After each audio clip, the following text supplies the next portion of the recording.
Hello everyone. Easy physics by N K channel पर आप सभी बच्चों का एक बार पुनः स्वागत है। ट्वेल्थ क्लास की फिजिक्स का चैप्टर नंबर 14 परमाणु भौतिकी अपन पढ़ रहे थे और परमाणु भौतिकी का थ्योरेटिकल रूप से आज अपना लास्ट क्लास होने वाली है। तो आज की इस वीडियो में अपन तीन तरह की परिभाषाएं पढ़ने वाले हैं। आयनन ऊर्जा, उत्तेजन ऊर्जा और बंधन ऊर्जा। और इन सभी प्रकार की ऊर्जाओं के साथ में आयनन विभव और उत्तेजन विभव की परिभाषा भी अपन पढ़ने वाले हैं। तो इन सभी प्रकार की परिभाषाओं को मैं आपको बताना चाहूँगा कि मुख्य रूप से आप इन्हें केमिस्ट्री के अंदर पढ़ते हैं। केमिस्ट्री के सर से अगर आप इन्हीं डेफिनेशंस को पढ़ेंगे तो आपको ज़्यादा समझ में आएगा, लेकिन फिर भी मैं आप लोगों को पूरा एक्सप्लेन करने की ईजी से ईजी मेथड के द्वारा लिखने की कोशिश करूँगा। बोर्ड परीक्षा में यहाँ से एक डेफिनेशन आने की पूरी संभावना रहती है। तो सबसे पहले अपने पास आती है आयनन ऊर्जा।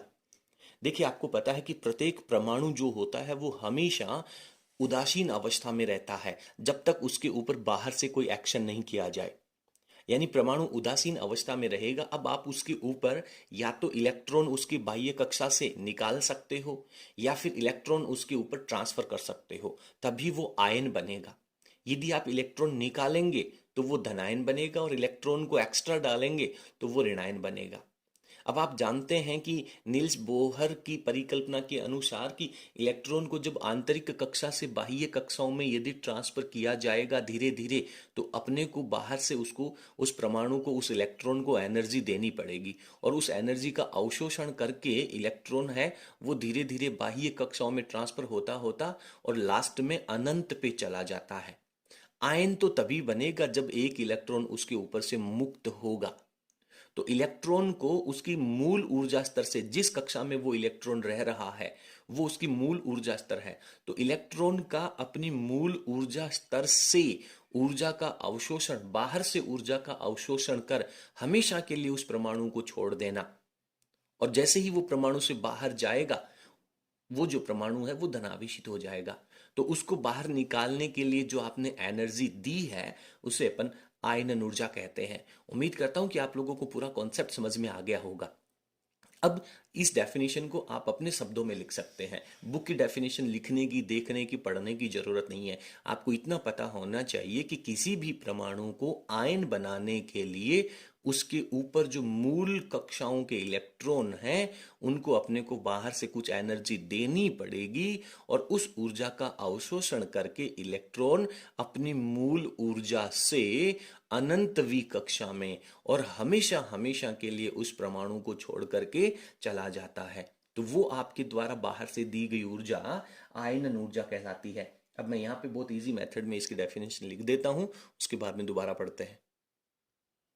तो यहां पर मैंने डेफिनेशन लिखी है कि वह न्यूनतम ऊर्जा, वह कम से कम ऊर्जा। देखिए, न्यूनतम ऊर्जा लिखना बहुत जरूरी है, क्योंकि अगर उस ऊर्जा से ज्यादा ऊर्जा देंगे तो इलेक्ट्रॉन डेफिनेटली बाहर चला ही जाएगा, लेकिन आपको एक लिमिट तैयार करनी है। वह न्यूनतम ऊर्जा जिसका अवशोषण करने पर इलेक्ट्रॉन अपनी मूल अवस्था से हमेशा के लिए, सदैव के लिए परमाणु से अलग हो जाता है, उस परमाणु की आयनन ऊर्जा कहलाती है। वो जो न्यूनतम एनर्जी है जिसका अवशोषण करके इलेक्ट्रॉन हमेशा के लिए परमाणु को छोड़ करके बाहर चला जाता है। ठीक है। अब इसके जैसा ही मिलते जुलती डेफिनेशन ही आयनन विभव की होगी। अब देखिए, आयनन विभव की डेफिनेशन क्या होगी। आपने अभी आयनन ऊर्जा में पढ़ा कि किसी परमाणु का कोई इलेक्ट्रॉन है जो अपने मूल ऊर्जा अवस्था में है, उसको बाहर निकालने के लिए आपको एनर्जी देनी पड़ेगी। अब आप उसको एनर्जी देंगे कैसे? ऐसे तो है नहीं कि उसको ले बेटा थोड़ी सी एनर्जी ले ले, तू बाहर आ जा। ऐसा तो होगा नहीं। उसको एनर्जी देने की एक प्रोसेस होगी। क्या होगी कि आपके पास बाहर से कोई एक इलेक्ट्रॉन है और उस इलेक्ट्रॉन को आप त्वरित करेंगे। क्या करेंगे? त्वरित करेंगे। उसको आप विभव प्रदान करेंगे। विभव प्रदान करने का मतलब आप उसको एक इलेक्ट्रिक फील्ड प्रदान करेंगे। और विद्युत क्षेत्र में जब कोई आवेश रखा जाएगा उसके ऊपर बल लगता है और वो त्वरित हो जाता है। साइक्लोट्रॉन में आप लोगों ने पढ़ा होगा। तो उसी तरीके से साइक्लोट्रॉन की तरह एक बीटाट्रॉन होता है जिसके द्वारा इलेक्ट्रॉन को त्वरित किया जाता है। तो इलेक्ट्रॉन बाहर से आपके पास कोई एक मुक्त इलेक्ट्रॉन है, उसको आप इतना विभव देंगे कि वो इलेक्ट्रॉन जबरदस्ती उस परमाणु की उस कक्षा तक चला जाएगा जिस कक्षा में वो इलेक्ट्रॉन रखा हुआ है। और जाकर के उस इलेक्ट्रॉन को हीट करेगा, टक्कर करेगा, और टकराने के बाद में उस इलेक्ट्रॉन को भी उस परमाणु से बाहर निकाल देगा और खुद भी बाहर निकल जाएगा। जैसे छोटे बच्चे कंचे खेलते हैं ना, कंचे, हाँ, आप लोगों ने देखा होगा कि एक वृत्ताकार सर्कल होता है, उसमें बहुत सारे कंचे रखे होते हैं, और वो क्या करते हैं, बाहर से अपनी उंगली के ऊपर एक कंचा रख करके, कांच की गोली रख करके, और उसको इतना प्रेशर से और इतने डिग्री एंगल पे देते हैं कि वो कंचा जाकर के अंदर वाले किसी दूसरे कांच की गोली से टकरा करके दोनों ही कंचे बाहर निकल जाते हैं। बाहर से जाने वाला कंचा भी बाहर निकल जाता है, और अंदर वाला जो कांच की गोली है जिससे जाकर के वो टकराता है तो वो भी बाहर निकल जाता है। This is the simplest practical model of आयनन विभव। बात समझ में आ रही है? तो उसी तरीके से वो बाहर वाले इलेक्ट्रॉन को आपने कितना विभव दिया, वो जो विभव है वो विभव इसका आयनन विभव कहलाएगा। और मैं आपको एक बात और बता दूं कि उस आयनन विभव की वैल्यू और कोई विशेष नहीं होनी है। जिस मूल ऊर्जा स्तर में इलेक्ट्रॉन पहले से रखा हुआ है उस ऊर्जा स्तर की वैल्यू तो होगी ना। जैसे हाइड्रोजन में आपने पहले पढ़ा है कि पहले कक्षा की एनर्जी -13.6, दूसरे की -3.4। तो वो जो ऊर्जा वाला फंक्शन, वो जो ऊर्जा वाला डाटा आपके पास है, केवल उसको इलेक्ट्रॉन वोल्ट में रखना है। अगर उसकी वैल्यू को आप इलेक्ट्रॉन वोल्ट में रख देंगे तो वही आयनन विभव हो जाता है उस कक्षा के लिए। उम्मीद करता हूं कि पूरा समझ में आ गया होगा। अब फटाफट अपन इनकी डेफिनेशन को भी लिख लेते हैं। तो यहां पर मैंने डेफिनेशन लिखी है कि वह न्यूनतम विभव जिससे त्वरित होकर कोई बाहरी इलेक्ट्रॉन, बाहर वाला कोई इलेक्ट्रॉन है, वो किसी विभव से त्वरित होकर, न्यूनतम विभव से त्वरित होकर क्या करता है, ऊर्जा ग्रहण करता है।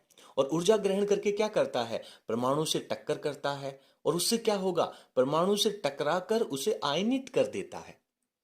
आयनित करने का मतलब उस परमाणु के अंदर वाले एक इलेक्ट्रॉन को भी बाहर निकाल देता है और खुद भी बाहर निकल जाता है। तो उस न्यूनतम विभव को उस परमाणु का आयनन विभव कहते हैं। और यहां पे एक बहुत सिंपल सा रिलेशन, एक छोटा न्यूमेरिकल आने की पूरी संभावना रहती है कि आयनन विभव की जो वैल्यू है वो आप कौन से कक्षा के इलेक्ट्रॉन को बाहर निकालना चाह रहे हैं, उस कक्षा की आयनन ऊर्जा कितनी है। और उस आयनन ऊर्जा, चूंकि आयनन ऊर्जा है वो नेगेटिव है, तो उस आयनन ऊर्जा को, उस कक्षक की जो ऊर्जा है, उस कक्षक की जो एनर्जी है, आयनन ऊर्जा नहीं लिखेंगे, उस कक्षक की एनर्जी लिखेंगे अपन यहां पे, उस कक्षक की ऊर्जा। और उस कक्षक की ऊर्जा तो नेगेटिव होगी ना, पहले कक्षक में -13.6 लिखी, दूसरे में -3.4 लिखी, तो वो जो नेगेटिव वैल्यू है उसका नेगेटिव माइनस करने के लिए, उस नेगेटिव को हटाने के लिए अपने यहाँ पे बाहर से माइनस लगाया है, और उसमें आपको इलेक्ट्रॉन का भाग लगाना है। जब आप इलेक्ट्रॉन का भाग लगाएंगे तो आपका आंसर किस में आएगा, वोल्ट में आएगा। और यदि आप इसका एक और सिंपल मेथड जानना चाहें तो वो ये है कि आयनन विभव की जो वैल्यू है वो उस कक्षक की ऊर्जा के साथ जो माइनस लगा हुआ है, केवल आप उस माइनस को हटा दीजिए और उसकी जो भी वैल्यू आ रही है उस वैल्यू को आप इलेक्ट्रॉन वोल्ट में रख दीजिए। जैसे हाइड्रोजन परमाणु के पहले कक्षक की आयनन ऊर्जा कितनी होगी, आप जानते हैं कि सर पहले कक्षक की एनर्जी है वो -13.6 है। अगर आप उसको बाहर से 13.6 की एनर्जी दे दें, हाँ, बाहर से 13.6 की एनर्जी दे दें तो उस इलेक्ट्रॉन की टोटल एनर्जी 0 हो जाएगी। और टोटल एनर्जी 0 कहाँ पे होती है, अनंत पे होती है। तो वो 13.6 जूल की एनर्जी अगर आप उसे इलेक्ट्रॉन वोल्ट की एनर्जी आप उसे अगर देंगे तो वो वहां से बाहर निकल जाएगा, अनंत पे चला जाएगा। तो उस इलेक्ट्रॉन की जो आयनन ऊर्जा है वो -13.6 इलेक्ट्रॉन वोल्ट है। इसका जो विभव है वो -13.6 में से आप विभव लगा देंगे तो डायरेक्टली 13.6 वोल्ट आ जाएगा। ठीक है, तो आयनन विभव की वैल्यू कितनी हो जाएगी, 13.6 वोल्ट। आयनन ऊर्जा कितनी हो जाएगी, 13.6 इलेक्ट्रॉन वोल्ट। ठीक है, चलिए यहां पे मैं आप लोगों को बता दूं कि आपने इसमें केवल वोल्ट में लिखना है।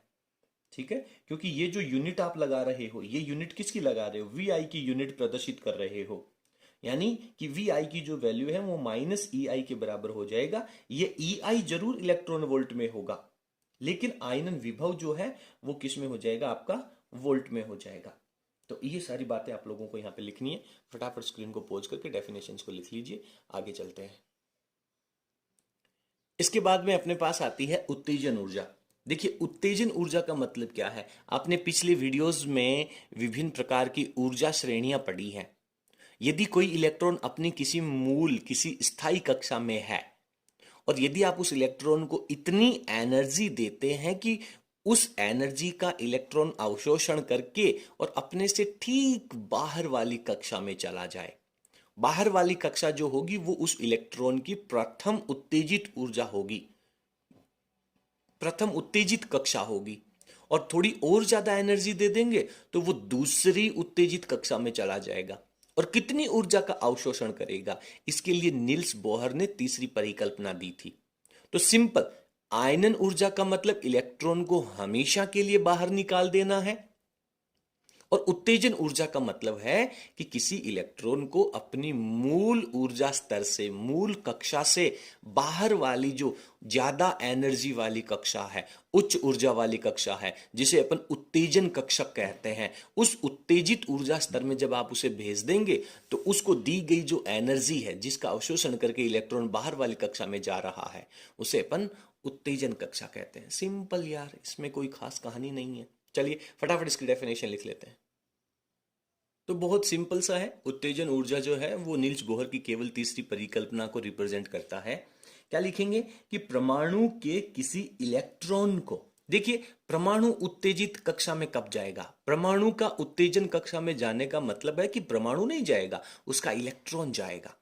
तो परमाणु के किसी इलेक्ट्रॉन को उसकी मूल अवस्था से उत्तेजित कक्षा तक लाने में दी गई एनर्जी जो है, ऊर्जा है, उसे अपन उत्तेजन ऊर्जा कहते हैं। या फिर इसकी डेफिनेशन आप ऐसे भी लिख सकते हैं कि किसी परमाणु को, इलेक्ट्रॉन का आप चर्चा ही ना करें लेकिन बेसिकली वहां पे चर्चा तो इलेक्ट्रॉन की होनी है, तो किसी परमाणु को उसकी मूल अवस्था से किसी उत्तेजन कक्षा तक लाने में जो दिया गया एनर्जी है उसे अपन उत्तेजन ऊर्जा कहते हैं। ठीक है, लेकिन फंडामेंटल है, उसमें आपको इलेक्ट्रॉन को ही ले जाना होगा और इसका फॉर्मूला है वो निल्स बोहर की तीसरी परिकल्पना आप लोगों को यहाँ पे लिखनी होगी। ओके, इसके बाद में है उत्तेजन विभव। तो यहां पे अपन डेफिनेशन लिखेंगे कि वह न्यूनतम विभव जिससे त्वरित होकर कोई बाहरी इलेक्ट्रॉन, बाहर वाला इलेक्ट्रॉन इतनी ऊर्जा प्राप्त कर लेता है, इतनी एनर्जी ले लेता है कि वह किसी परमाणु से टकराकर, कि बाहर वाला इलेक्ट्रॉन जब जाके किसी परमाणु से टकराएगा और टकरा करके उसे उत्तेजित कर दे। अब उत्तेजित करने का मतलब क्या है कि वो उस परमाणु को इतनी ऊर्जा दे दे कि उसके अंदर की कक्षा का, मूल कक्षा का कोई इलेक्ट्रॉन उस ऊर्जा का अवशोषण करके और बाहर वाली कक्षा में चला जाए। और जब इलेक्ट्रॉन उत्तेजित कक्षा में चला जाएगा तो अपन कह देंगे कि परमाणु है वो उत्तेजित कक्षा में चला गया। परमाणु से टकरा करके उसे उत्तेजित कर दे, वो जो न्यूनतम विभव है उस परमाणु का उत्तेजन विभव कहलाता है। और उत्तेजन विभव कैसे निकालेंगे, आपको बाहर वाली कक्षा में से अंदर वाली कक्षा की एनर्जी को घटाएंगे तो आपके पास उत्तेजन ऊर्जा आ जाएगी और वो उत्तेजन ऊर्जा का मात्रक क्या रहेगा, इलेक्ट्रॉन वोल्ट रहेगा। और उसमें से इलेक्ट्रॉन को आपको गायब करना है तो आप उसमें इलेक्ट्रॉन का भाग लगा देंगे और इलेक्ट्रॉन का भाग लगाते ही यहाँ पे जो इलेक्ट्रॉन वोल्ट शब्द था उसमें से इलेक्ट्रॉन कैंसिल आउट हो गया और केवल वोल्ट रह गया। यानी आप निल्स बोहर की तीसरी परिकल्पना से जो डेल्टा ई की वैल्यू निकालेंगे, वो डेल्टा ई की वैल्यू जब इलेक्ट्रॉन वोल्ट में होगी तब तक तो वो उत्तेजन ऊर्जा रहेगी और उसमें से यदि आप इलेक्ट्रॉन को हटा दें, केवल उसी वैल्यू को वोल्ट में रख दें तो वो उत्तेजन विभव हो जाएगा। तो ये डेफिनेशंस हैं वो बोर्ड परीक्षा में मुख्य रूप से पूछी जाती हैं। फटाफट आप स्क्रीन को पॉज करें और इन परिभाषाओं को लिख लें और आज अपन अब इस चैप्टर की अंतिम डेफिनेशन जो है उसको पढ़ करके इस चैप्टर को कंप्लीट करते हैं। उसके बाद इस चैप्टर के कुछ एग्जाम्पल्स रहेंगे, उसके बाद इस चैप्टर के ऑब्जेक्टिव क्वेश्चंस रहेंगे और आंकिक प्रश्न रहेंगे। उनको कंप्लीट करके अति शीघ्र ही अपन इस चैप्टर को कंप्लीट करने वाले हैं। चलिए उतार लीजिए इनको। और अब आती है आपके लिए बंधन ऊर्जा, बाइंडिंग एनर्जी जिसे कहते हैं। मैं आपको थोड़ी सी कहानी सुनाना चाहता हूं, उसके बाद में बंधन ऊर्जा है वो भी आपकी क्लियर हो जाएगी। देखिए बंधन ऊर्जा का मतलब है बांधने की ऊर्जा। और किसको बांधने की ऊर्जा, परमाणु की बात अपन कर रहे हैं। परमाणु में तो सर 3 तरह के कण होते हैं। नाभिक में न्यूट्रॉन और प्रोटॉन होते हैं, उनको बांधने का काम तो नाभिकीय बल करता है। ना तो अपन प्रोटॉन्स को बाहर निकाल सकते हैं, ना न्यूट्रॉन्स को बाहर निकाल सकते हैं। केवल इलेक्ट्रॉन की कहानी अपन पढ़ रहे हैं। तो इलेक्ट्रॉन को बाहर निकालने की कहानी तो आपने पढ़ ली, जिसे आपने आयनन ऊर्जा कहा था। लेकिन आपने ये भी देखा है कि कई परमाणु जो होते हैं वो नेगेटिव भी होते हैं, ऋणावेशित भी होते हैं।